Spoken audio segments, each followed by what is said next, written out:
Entering the season, the top MVP favorites included guys like Patrick Mahomes, Josh Allen, Joe Burrow, Justin Herbert, Jalen Hurts, and Tua Tagovailoa. But no, everyone was wrong. People somehow forgot about the most dynamic player in the NFL. People forgot about one of the best players in the NFL after just 1 year where he was injured. People forgot about Lamar Jackson. Lamar Jackson is having one of the most dominant QB seasons we've seen in a while. Week in and week out, the Ravens are either in every game or completely blowing out very good teams. And Lamar Jackson has been putting his team in position to win in every single game. But how did we not see this coming? Why was Lamar not garnering much attention before the season started? Why did everyone seemingly forget about Lamar Jackson? 2019 was a magical year for Lamar, winning an MVP and proving his haters wrong. He proved that he could not only succeed in the NFL with his unique playstyle, but also be the best player in the league. So after this, Lamar was supposed to be the face of the NFL, the leader in a new generation of quarterbacks. But after just a few injuries and lack of playoff success, he wasn't being talked about nearly as much.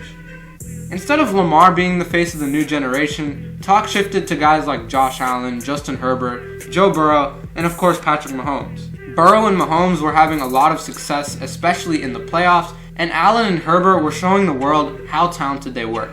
But meanwhile, Lamar Jackson was either injured or playing while not being healthy, which resulted in poor games. But then comes 2023. Once again, before the year started, all the talk was about every other young QB except Jackson. The Ravens would later go on to sign Odell Beckham Jr., which brought more conversation around the Ravens, but a lot of people didn't take this signing very well. The doubt was still at an all-time high for Jackson, and he needed to prove himself, and prove that the Ravens were legit.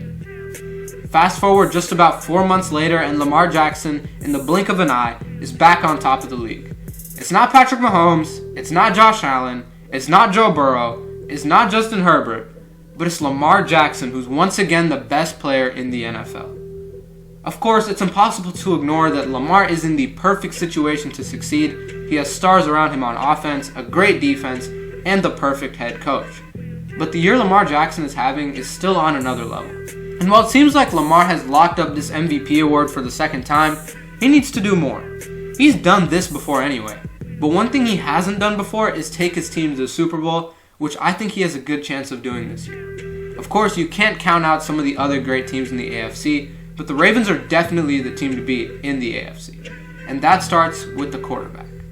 Doubted in college, doubted in the NFL, and even doubted after he won an MVP. But now he's a better passer than he's ever been, as good as an athlete as he's ever been, and he's in a position to win his second MVP and possibly take the Ravens to the promised land for the first time in over a decade.